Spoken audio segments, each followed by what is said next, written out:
All right, welcome to another episode of Founders Club. Today, I'm really excited to be sitting here with Clint Cooper.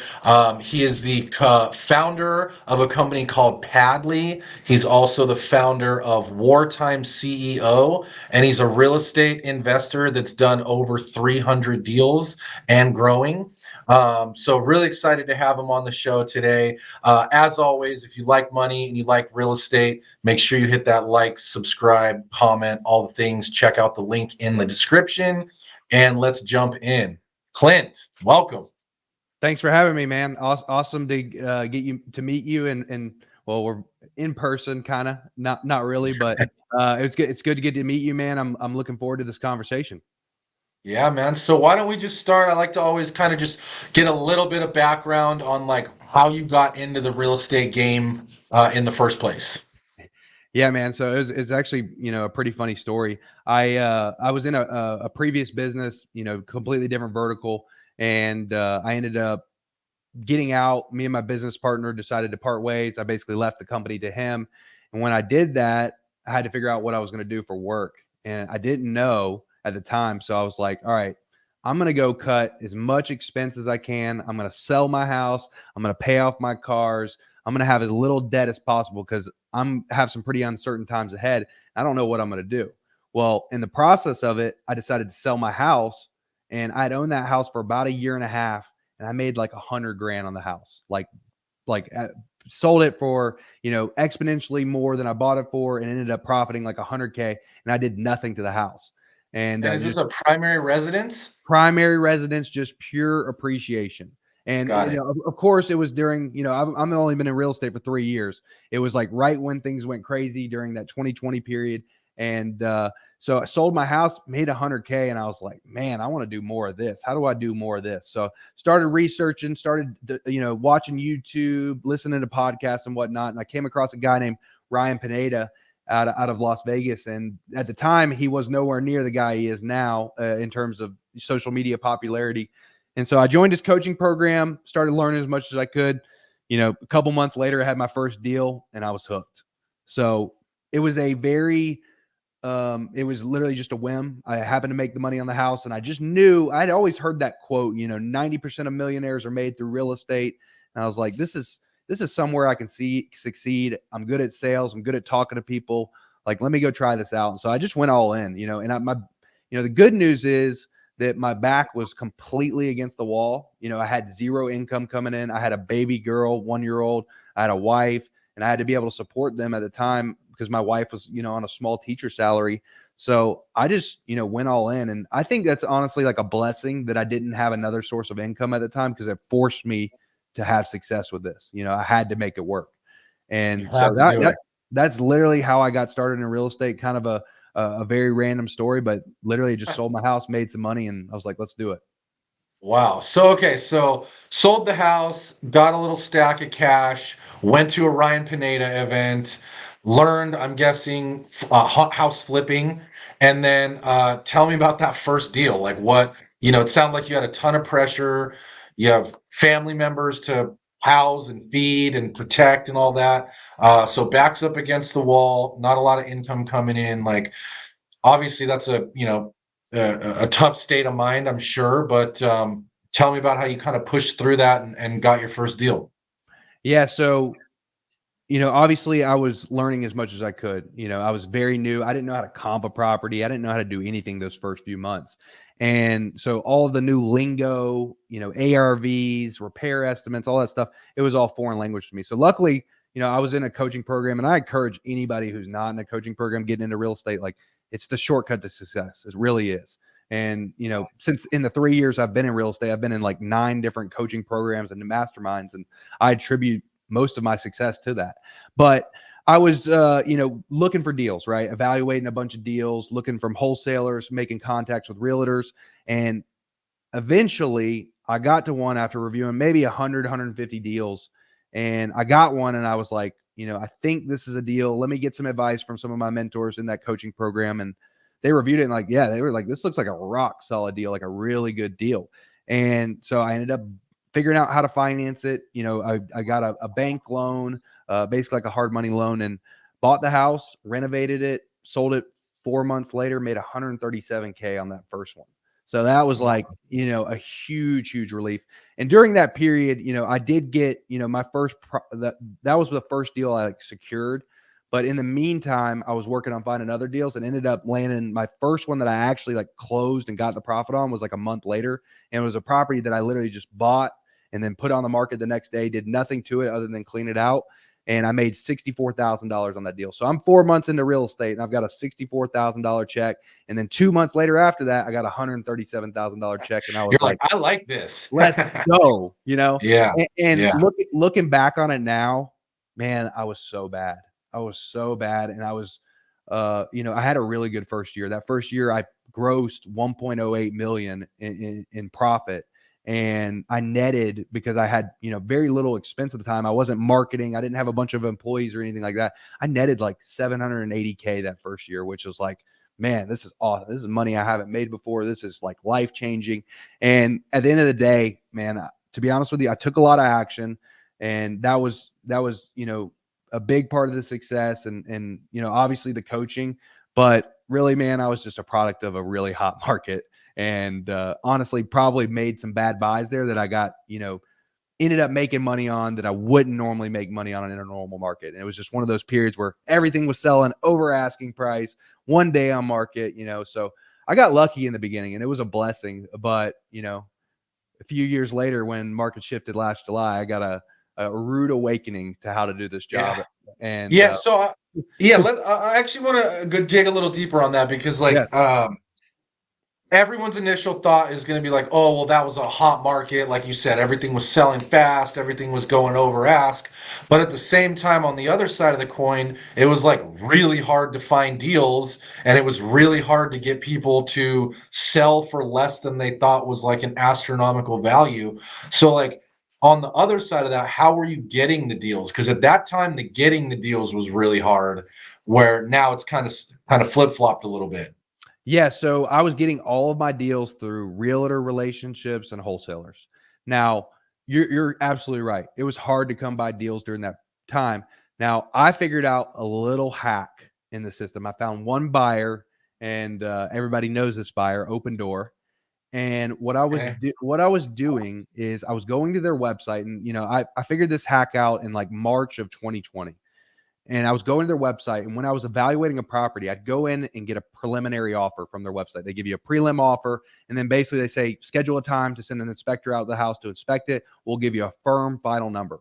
Well, before I agreed to a price on that property, I went out and did all those things, and made sure that I had a final offer from Open Door. And then if there was profit there, I would buy it at whatever I needed to make profit. And that first year, I ended up selling 17 houses to Open Door that year at, I think it was set over $700,000 in gross profit from those 17 that I sold to them. And then the other, 300,000 came from other sources. But yeah, it was That's just like, pretty slick. man, it was a little hack that I found, and I ended up telling everybody about it. And I probably shouldn't have, because they ended up like making sure you had to close, like you had to own the house before you can get an offer. So I was like figuring all this out on the back end, and it was a period of time where they were paying, anywhere from 10 to 20% over market value. So I could literally lock up a house at market value and sell it to them for a profit, which was wild. And again, being a product of that hot market. And, obviously I was curious and found a buyer, found a little hack that nobody else was doing. And it worked out for a little period. But eventually that gravy train ran out, and it ran out quickly. And they decided, hey, you have to own this house that you get an offer. You have to show proof. And that went away, and they stopped paying as much. Everybody knows about their $1 billion plus losses on houses they bought during that period. And it was funny. Some of those houses I sold them during that year, they didn't sell till about a year and a half later, and they would sell at like $50,000-$60,000 less than I sold it to them.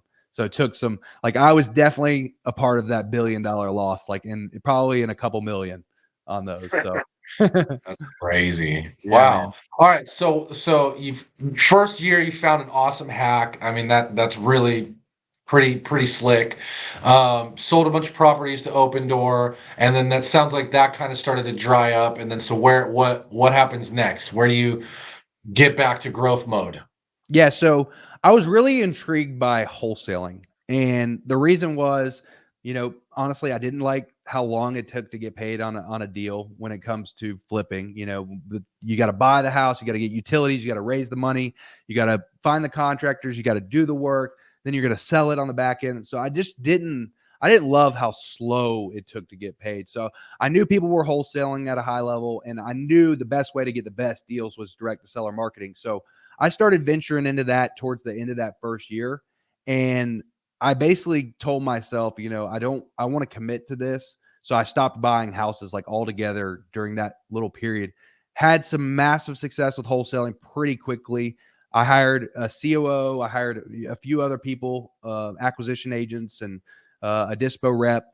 And I really just wanted to get really good at wholesaling. So I kind of committed to it and just stopped all the buying from the realtors and wholesalers. And so I committed to it. And about March of 2021, I'm sorry, March of 2022. So, I started December 2020, and then 2021 was when that crazy market started happening. And I committed to wholesaling about December of 2021. So going into 2022. And in March of 2022, we started some direct mail, and I got a portfolio of 9 houses under contract for 1.46 million. Ended up selling it to a hedge fund in the Atlanta area for 2.1 million. I made a $607,000 wholesale fee. And when I did that, I was like, holy shit, this is crazy. And so again, I was hooked on real estate and the flipping and the buying, and then I got hooked on wholesaling.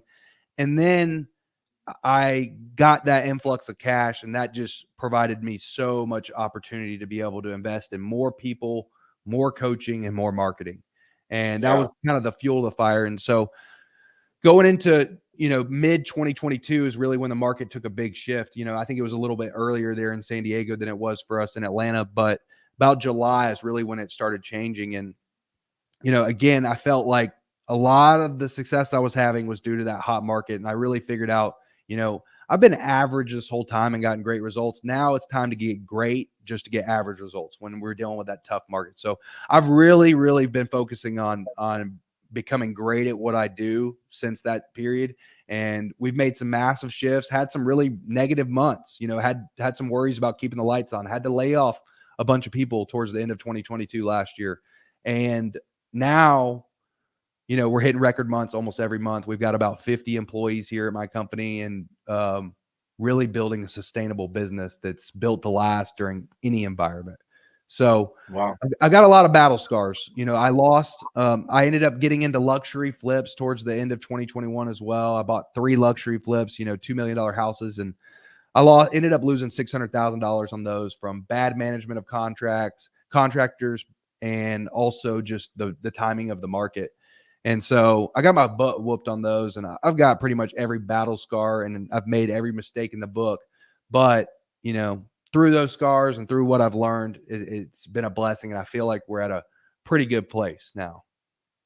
Yeah, I mean that's actually impressive, and it sounds like the business is continuing to grow month after month, even with even in a tough market. So I want to definitely learn more about what you guys are doing and navigate that. Something you just said that stuck out to me was the becoming great just to be average. Talk to me about that and how we can kind of sharpen up our skills right now, and kind of how we should be looking at like the current market and making moves. Yeah, so, when that shift happened, I just knew what we were doing before was not going to lead to success during this down market, right? We were a Yeah. product of a great market, and it was, pretty much everybody could get results that was any good. And that's why you see so many, agents getting out of this tough market, and so many wholesalers, so many investors, because it's more difficult. It's harder to succeed in this market. And only the people that are really built to last and are great at what they do are succeeding during this market. Like I said, we've had 3 record months in the last 5, and that has been due to just us embodying that 1% better mindset, and literally every day focused on getting better. And, having that message across the team, and that being a constant focus in our level 10 executive meetings. And it's been just a humbling experience to go through that, where you're having negative months. You have to actually, like, man, I've never done layoffs before and had to like let people go that I cared about, and like, but I had no choice, and it was very difficult, and I just knew, you know, I never wanted to do that again. So how do I become a person that doesn't have to do that again? And it's just, man, I've got to go look at all these people that are having success during this time, learn from them, and go to work. I Yeah. went through a period when that happened in July of 2022 to early this year, where I literally just was off social media. I wasn't contacting anybody. I was basically just in a dark dungeon, just going to work. And it was just, again, getting around those right coaches, especially for every season of your business, being in masterminds like Collective Genius, like we talked before, Yeah. really just leaning in and focusing on getting better, not doing the same things over and over again and expecting different results. That they say the definition of insanity is doing the same thing over and get it and expecting different results. Well, we just decided that we weren't going to do that anymore. We were going to be focused on building this business the right way, not built on a house of cards anymore. We're building a solid foundation to grow. And Mm. it's really been happening. And, the past, especially the past 5-6 months, we've done more revenue the past 5-6 months than I've done since in the 3 years I've been in business. And That's incredible. yeah, so it's been awesome. But like I said, I've came with every battle scar along the way, and I wouldn't take it any other way, because I wouldn't be the person I am today without them. I wouldn't be the leader I am without them, and I wouldn't have the business I have now without them. So I'm Yes. thankful. I'm thankful for the bad times. Really, like, I was telling some of our executives the other day, like, these good months we're having right now, like, they don't get me excited, because we're probably not growing as much as we could. We're not learning as much as we could. When we have those months that suck and we lose money as a company, like, those are the months I like, because it forces us to level up. Um, Mm. and obviously it's nice when we have profitable months and whatnot, but like, from a standpoint of growing and everything, man, I've grown so much more from those really bad months than those good months. And I think that's, anybody, Alex Hormozy talks about this all the time. He's like, with my kids, like, I don't want to give them anything, because they're not going to experience hard times, because Mm. ultimately hard times is what makes character. It's what turns people into the people that are respected and leaders. And Yeah. so it's just been, it's been a wild ride these past few years getting into real estate, but I wouldn't have it any other way. And I'm super thankful. I'm starting to build a rental portfolio now that, one day that, that's, I can pass on beyond me, and building up passive income, um, and just really building a sustainable business where we're able to help a bunch of people. Yeah. Yeah, I love that, man. It sounds like, and I definitely want to know a little bit more about that too, because like right now is everyone's freaking out because it's such a hard market, right? Like if we've been through a couple cycles, we did the '08 cycle, and so you just kind of see, like you said, it weeds out the weak hands, the part-timers and all of that. Yep. But for you to go from like losing money month over month to having record months month over month in a very short amount of time, right? A year. What were the things that changed to allow that to happen? So I think it was just extreme focus. And then also we got a lot of A players on our team. A lot of people Okay. that, I would say pretty much all of our execs are smarter than me now. And that was one big part of it, is building out a leadership team. We didn't have that before. We had, basically maybe one or two, but now we have an executive team of 7, and everybody is sitting in the right seat, and we're all rowing in the right direction. But I would just attribute it to, man, just massive focus. Like I said, I think in anything you're doing, right, you really have to become obsessed with your craft to actually Mm. see gains. I think about it from a weight loss standpoint. Like, it's easy to go work out and eat kind of good and just maintain. But like, if you actually want to see the results, you got to have that extra level of obsession, extra level of commitment. And that's really just what we've been focused on here the past, year, is just really focusing on being obsessed with being great at this. We look at So companies like, talk to me about that. Like yeah. tactically, like what are you guys focusing on that's really like moved the needle? I would say it's really building a high performance sales team because we're all acquiring properties direct to seller. In doing that, we have to have really good marketing and a really good sales team. So if we Mm, can do those two things, we're going to be good because as you make your money on a buy, right? Like you don't make your money when you sell the property. It's your ability to be able to go out and buy a property the right way and be in front of a bunch of motivated sellers. Everybody's saying it's a difficult time. That's why I love the investment world because there's always going to be motivated sellers. There's always people that are going through tough times that are going to need your help. And mhm, and so we've just really been building out, the company culture, building out a really good sales team. So not only hiring the right people, but also focusing on how we run our meetings, how we have accountability within them. How do we drive them to outperform their normal performance?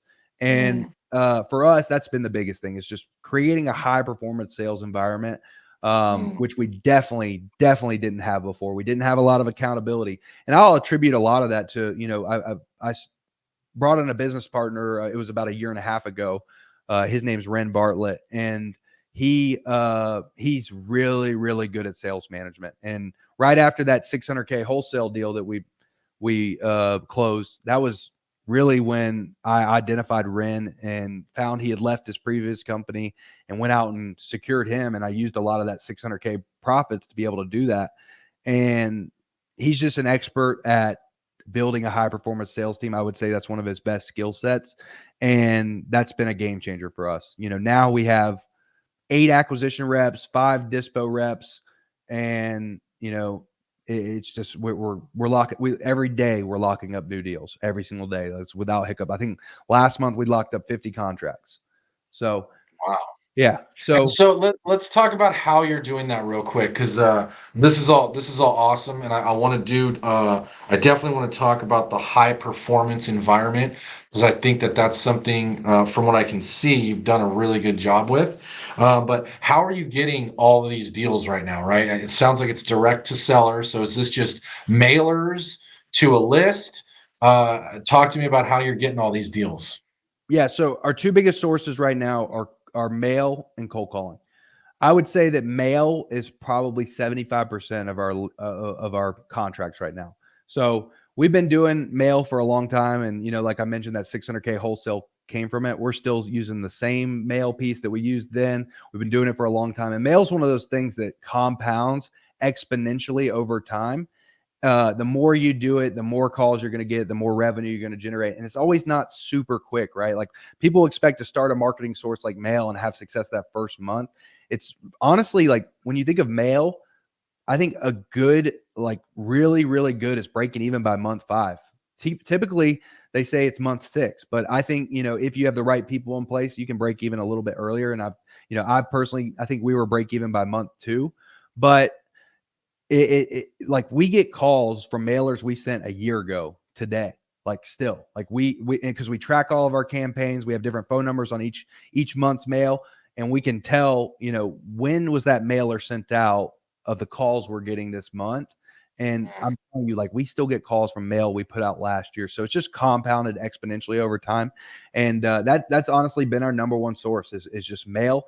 And from a mail strategy, we do mail predictive data. Like, there's companies like Audantic, DataFlick, 80/20 REI. Those are the ones we do. And those are, people most likely to sell. But at the end of the day, if I had an unlimited budget and an unlimited team to be able to handle all the calls from it, I would just mail everybody. Like that would be my strategy. I would just go out, pick the zip codes I want and blanket them all. And, unfortunately, we're not quite there yet from a revenue perspective to be able to do that because mail isn't cheap.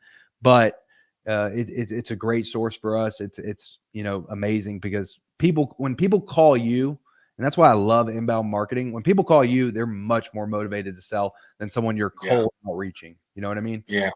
For sure. Yeah, yeah, we talk about that a lot. In real estate, the direct to seller stuff is one of the most effective.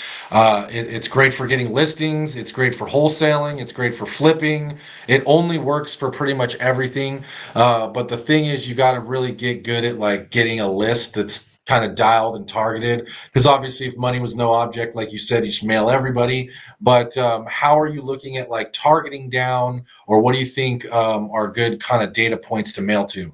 Yeah, so we don't get too niche with our list. Like I said, we use these predictive data companies, and basically they pretty much skip trace, and they send you skip trace data, and it's giant list. So we get a new record, a new 300,000 records every single month, and they Wow. rank the records based off most likely to sell. And these predictive data companies, they look at they say like 5,000 different data points of this seller. What credit cards do they have? What cars do they drive? How long have they owned the house? How much is their loan amount? What's the price point? And they look at that and they rate it based off most likely to sell. So obviously we're mailing more to the more likely list. They rate it 1 out of 100. And so that's what we do. We also do a bunch of pre-foreclosure marketing. It's kind of been a good little list for us lately, is pre-foreclosures. But other than that, man, we're not too niche in terms of vacancy, probate, anything like that. The courthouse data, we're not very sophisticated in that matter, because the predictive data companies, they provide all of that is mixed in the list they give you. Yeah. So I want to actually ask a couple questions. So this is predictive data. So you're saying you're buying a list from these companies and they crunch all the data and then they give you the list of who they think is most likely to sell? 100%. It comes skip trace. Um, it's became really popular, especially in, the wholesaling and flipping world is these predictive data companies. And Hmm. for us, we've used a company called DataFlick for a long time, and I wouldn't necessarily recommend them because their customer service is so awful. I've kind of been burned recommending people to them because of how bad at communication they are. But I will say they have good data, and it's really, really, really good. And it comes skip trace, so we don't have to go through that extra cost of skip tracing, and it's fairly cheap for the amount of records we get. But yeah, they compile all the lists together, and they say I don't know exactly how they do it, but they use like 5,000 data points, based off like I said, the credit cards they have, the car they drive, how old they are, everything across the Yeah. board, and they just rate the data and they send it all to us, and we basically mail it all, but we're going to focus more on the top of the list. Wow. That's very cool. Yeah. What are some of the companies that you said that to check out for that? Yeah. So the ones I know are 80/20 REI, Audantic, DataFlick. I'm trying to think if there's anybody else. I think those are the three I know. That's And very cool. they're all pretty similar. It is expensive to get into, but Mhm. if you're doing a volume game, it's like all the data you need. Like that's literally it. Yeah. I think we spend, I don't know, about 10 grand a month on our data. And Okay. it provides us with pretty much all of the Metro Atlanta, an hour each way. And it's been very, very worth it for us. That is So very cool. Yeah. yeah. And skip trace, for those that don't know, is just it means they're giving phone numbers, email addresses, home addresses, any other mailing addresses, all that kind of stuff. And they just, I'm guessing, so is that like a per record search, or is that just a monthly list that you're buying? It's just a monthly list. We basically, and most of these companies will only allow a certain amount of people. Like for instance, if you go to San Diego right now and call those three companies, most likely they're not going to even let you get the data because they already have 2 or 3 competitors that have locked it out. Um, Yeah. Green so Group probably has it already. I know Phil Green has 80/20 RAI. I know for a Yeah. fact he does. Shout out to those guys. Yeah, shout out to those guys. Nice. Yeah. So I from a perspective of like the skip tracing, like what we get from DataFlick, the company we use, is extremely quality. I think Mm. that's one of the most important things too, is that people miss over is like, they'll pay for expensive data and then go through a cheap skip tracing. I could argue that the skip tracing is even more important than the data itself, just actually Yeah. being able to connect to that person and get the right phone numbers. True. So, that, Do yeah, you have that anyone? Do you have anyone you recommend for that piece too? This the actual the skip skipping. trace. If you just want to do like a one off or a 10 off or whatever. Yeah, I would say probably, someone I would use now. Uh, there's definitely levels to this for sure, but somebody who's Yeah, not crazy expensive in its quality is Batch Leads. That's somebody who I've used actually, for a it's long time. Now, yeah. there are skip tracing companies that are like the best of the best, and they charge about $1 a record. Yeah. And we use those type of companies when we're trying to hunt down, say, an heir, or maybe somebody died and we've got to contact 10 heirs from, and one of the guys is homeless and we can't find them. So our title division will actually use the more expensive skip tracing for issues like that, where we have a deal ready to close and we just have to get a few more signatures from heirs that nobody has any idea where they are. So we'll use the more expensive service for that. And I honestly don't even know what it is. It's our title director knows all that, but That's the dog, the bounty hunter level skip tracing. It's 100%. It's like so accurate. It's crazy. Wow, nice. All right, cool. But batch leads you said is a good one, so that's Yeah. cool. Um, Let me circle back to high performance environment. I know that that was a big part of you kind of going to the next level. So talk to me about what that means and how you built it inside of your organization. Yeah. So And wait, before we actually get to that, let me take one step back because I think you started as a solopreneur and then jumped into more business owner role. Let's talk about that first, and then let's go to high sure. performance environment. Yeah. So first hire I made was about 6 months in. That was in June of 2021. Guy I knew from college. I knew he was the exact opposite of me. And I was like, man, like I'm having a lot of success here. I've already done like, almost $500,000 myself. I need some help, and I need some people that can help me clean up this, because all I'm doing is driving a bunch of revenue and making an absolute mess of this business. So I was really looking for somebody who was the opposite of me. And when he told me, it was a guy I went to college with. His name's Tyler Evans. He's my COO. He's now a business partner. He's got actually equity in the company. And he was making about $100,000 a year doing collections for a law firm. And so I called him because I knew him from college. He was moving up to my area, and met him, had dinner with him. And I just knew I wanted him because we aligned from a value standpoint. We aligned from a vision standpoint. He was interested in real estate, didn't have a lot of experience with it, but he was interested. And I knew he had a strong work ethic from knowing him in college. We weren't great friends or anything like that, but I knew of him and I knew how he handled himself. And when he told me he was moving to Buford, I was like, well, we need to talk. And he also mentioned that he's finishing his basement right now and he's doing all the work himself. And that's when the real light bulb went off of me. I was like, man, this guy can literally finish a basement himself. When my sink's broken, I'm calling a plumber in 25 seconds if I can't figure it out, because I don't have the patience for stuff like that. I don't know how to do that. I don't know how to do deep dives into massive problems like he does. So I hired him to basically figure out that direct to seller marketing. That was like the first thing. And, I probably made the mistake of calling him a COO in the beginning and over titling him, because he definitely wasn't the COO then. But I knew he was going to be able to help. But over the time period, he's developed, and now he's the COO of a pretty big company.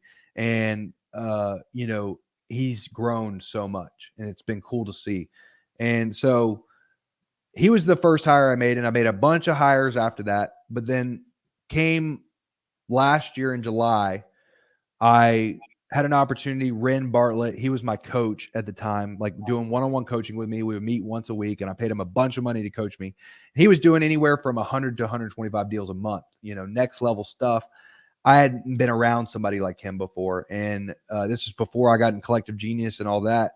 And so I found out he left his previous company, and I was like, dude, let's partner up. And he was like, dude, absolutely not. You're in Atlanta. I'm in Mobile. I like the Atlanta market because the spreads are nice there compared to here in Mobile, but man, I'm not doing Atlanta, and you guys, like, you're not there yet. And so heard no from him about 4 or 5 times. And eventually I closed him on the idea of partnering up. And, obviously I offered him some equity, and offered him, a great signing bonus and a strong salary, and finally convinced him to come on board.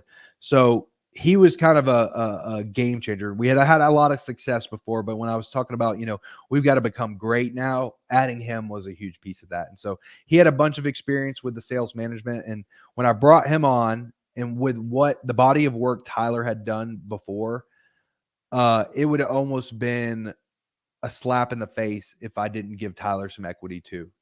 And he honestly, he probably would have built resentment against me, and he probably would have eventually left.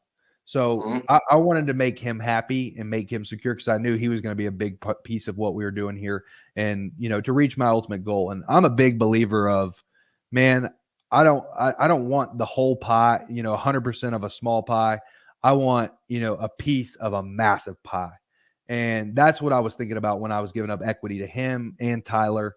And now we've been in business together for about a year and a quarter, and it's gone really well. Like I said, we're having record months and whatnot. So, but from a sales management side, Ren had a lot of expertise in that. So he came in and, but he basically taught us like what he does, how he creates accountability, how he drives performance. And, a lot of that goes around meeting cadences and culture building. So like, for instance, one thing we do every morning is we get all the sales team on a hype huddle and we go over good news, focus, and numbers. Everybody goes around the room and you got to say your numbers from the previous day. Another thing we do is we, obviously give them KPIs and track them and hold them accountable to those goals.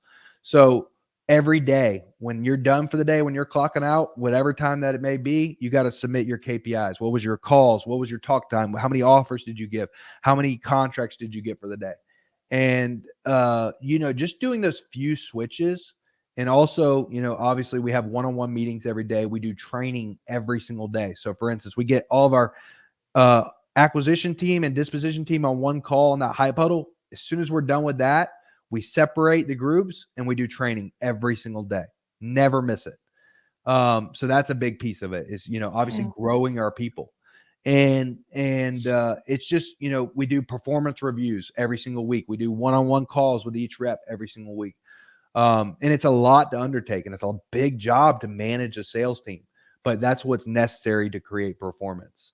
And so Yeah. we just really built that culture of accountability and really reporting our KPIs and doing that training every single day has been a game changer for us. And I would say those are the main steps we've taken into building a high performance sales team. And obviously, you got to get the right people in the right seats. If you have weak Yeah.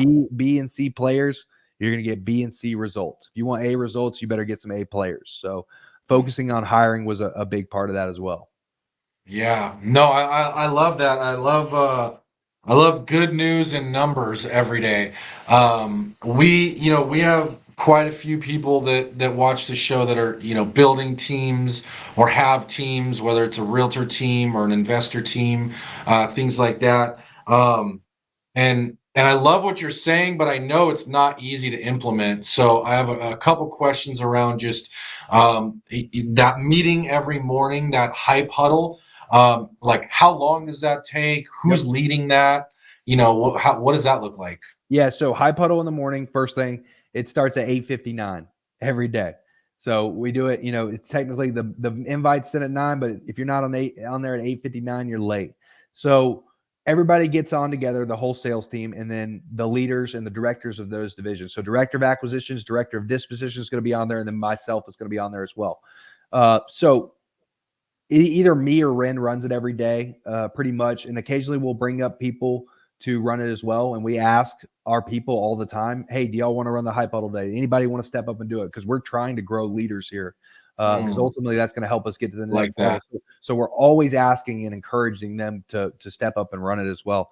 But so it starts off, we're gonna, every day's contract day. So that's one thing we do as well that drives performance is using championship language. So every day it's contract Tuesday, it's contract Wednesday, it's contract Thursday, and we're just gonna bring a lot of energy. So whoever runs that meeting, you've got typically what I've seen from best results is you need an alpha running the meeting. So whether it can be male or female, but you need somebody that has a little bit more dominant profile. And then you need Right. somebody who's going to bring a bunch of energy on that.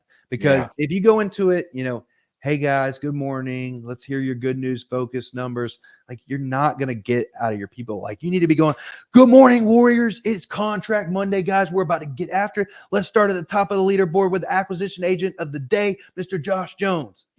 We're bringing that type of energy. And you have to. If you're not bringing the energy, man, they're going to sense it out, and they're going to have a lackadaisical day as well. So one thing, so that's how we start out, is we're going to start out that way, and we're going to go down the leaderboard. Every single rep, we're going to go through all the acquisition reps and then all the disposition reps. And And this is basically, from the numbers from the day before. good news, they're focused for the day. And the good news can be business, personal, whatever. Just give us some good news. Give us your focus for the day. What are you focused on? If it's, getting one contract today, or I have a specific property I'm going to sell that day. And then numbers. What were your calls, talk time, offers, and contracts from the previous day? And so we're going to go through that with every single person. And then all of the directors are going to give basically a little short speech. We may play a motivational video that day. We may bring on a guest speaker to give some words of wisdom. But ultimately, man, it's just to leave them in a, like, they should leave that meeting positive, fired up for the day, ready to go attack. And if you don't have a leader who's bringing that energy, you're just not gonna, like, it's not even worth it to run it, in my opinion, if you're not bringing that energy. So, and that's one thing with being a business owner. Like, if you don't have that skill set, not everybody does, right? Like, not everybody is a guy who's going to go out and inspire people and bring that energy. Bring someone on your team that does, and have them run it, but I think it's a crucial part of it. And then, like I said, we're going to, each of the directors are going to talk. I'm probably going to end it with some sort of speech, about, like, right now our theme for Q4 is, it's separation season. We see a lot of people in real estate take their foot off the gas during November, December, during the holidays. And what we are preaching in our company, and we literally use separation season in our Slack channel. We say it every single morning. We're letting them know, guys, this is your time to get ahead of the competition. Everybody's putting their foot on the brakes. It's time to put double the gas right now, because this is our time that we're going to separate from the competition. So we use language like that all the time. And then, like I said, immediately following that, that's about 15, 20 minutes. We're going to break off into training for 45 minutes for the morning, and go through every day. Every single day. And disposition is going to have their own training. Lead management is going to have their own training. Acquisitions is going to have their own training. And we do that religiously. Wow. And what is, like, the curriculum? Like, what are they teaching? Yeah. Is it like 5 main themes, or is it just different every day? So one day could be comp training that day. One day could be on dealing with objections. One day could be about staying negative in your sales process, or tactical empathy, or mirroring, or labeling. We may bring up a training from Chris Voss, the guy who wrote Never Split the Difference. We may bring up a training from John Martinez, Steve Trang. We've bought pretty much every sales training in the book to be able to provide our people with resources. So every day is going to have a different topic, but typically it's going to be something that, and it could be a procedure training. Hey, we've rolled out a new procedure. Let's train on this today. Let's train on how we're going to do this and make sure everybody has clear direction of how we're going to do this moving forward. But majority of our trainings are just strictly around sales conversations and because I'm a firm believer, man, if you aren't training on a regular basis, like, I think you can get rusty in literally one day if you're not having those conversations, if you're not role playing back and forth. During those trainings, we're going to do that all the time too. It's like, we're going to call on each rep, make sure they're paying attention, make sure they're engaged, make sure they're communicating throughout the training, and getting their feedback on it. And then sometimes we'll let one of the reps run it. Like I said, we're focused on growing leaders within our organization, and doing that, we have to have them step up, and we have to foster an environment for them to step up. So yeah, it's a crucial piece. It's a big lift, right? Like, building out training, and in the beginning, it was absolute shit, but we committed to it. We focused on it, and we got 1% better every time, and now I would say our training is just, as high level in real estate as you can get, but it didn't start that way. We had to commit to it first and be disciplined with it. But that meeting and that huddle and those trainings, those are like sacred to us. Right. And that's how you have to And treat what about people if they're late, or if they don't show up, things like that? You're not getting on the huddle that day, and you're going to have to give us an excuse why. But our people know, like, if you do that regularly, like, you're not going to last in our company. We just have a high standard, and, if that's something that's happening regularly, of course it happens every now and then. And, but basically they're just going to be dismissed from the meeting. And, but there better be some sort of excuse of what happened, that day. But man, it's just it's very sacred to us. And we like even when we're not around, say we're going to Collective Genius Conference or another mastermind or whatever, we're going to make sure that meeting is ran without hiccups and it's going to be good. We're going to ask whoever's running it to prepare for it, because ultimately, man, that's the way we drive culture, those meetings, and that's how we get that performance. Yeah.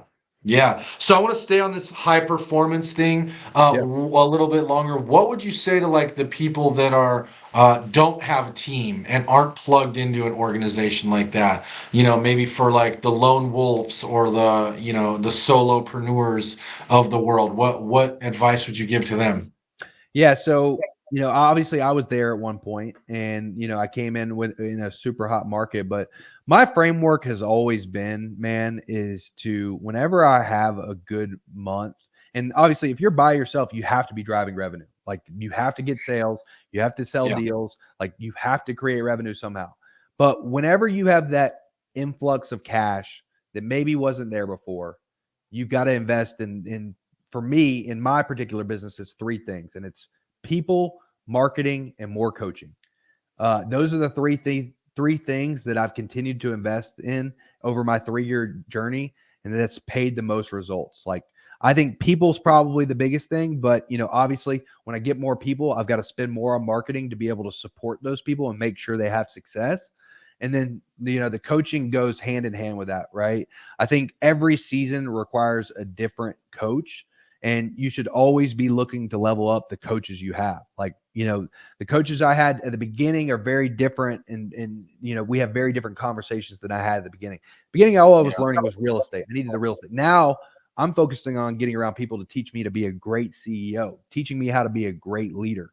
We've got a coach right now that we pay 10 grand a month to hop on a call once a week with, to he's been in business for 20 years in our arena, and he can see the blind spots we're having, and he can help us make some really costly mistakes.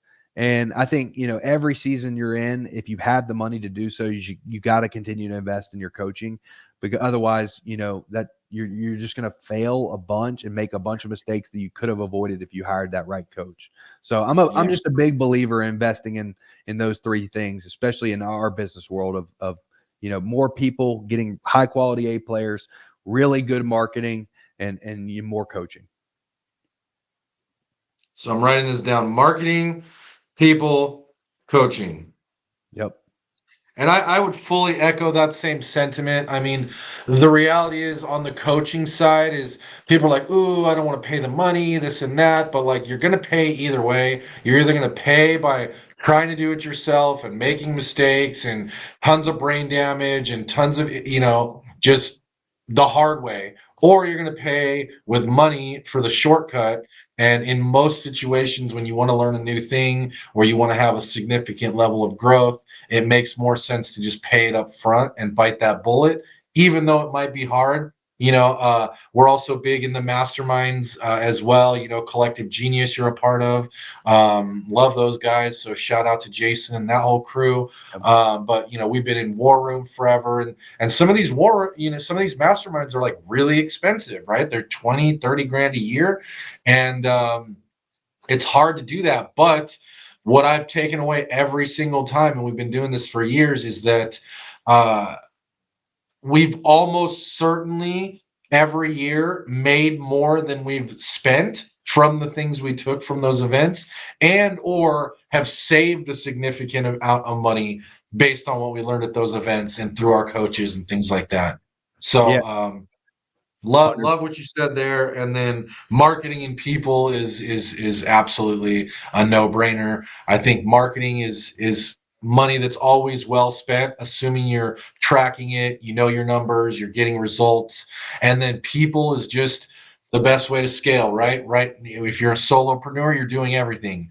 As soon as you're able to hire someone, you can take away your biggest pain point, or to your point, find someone that likes doing the stuff that you don't like to do or isn't good at, and then you just keep stacking from there. And then I love how you kind of bring it all together with like that high performance environment and the accountability and the daily hype huddles and all that.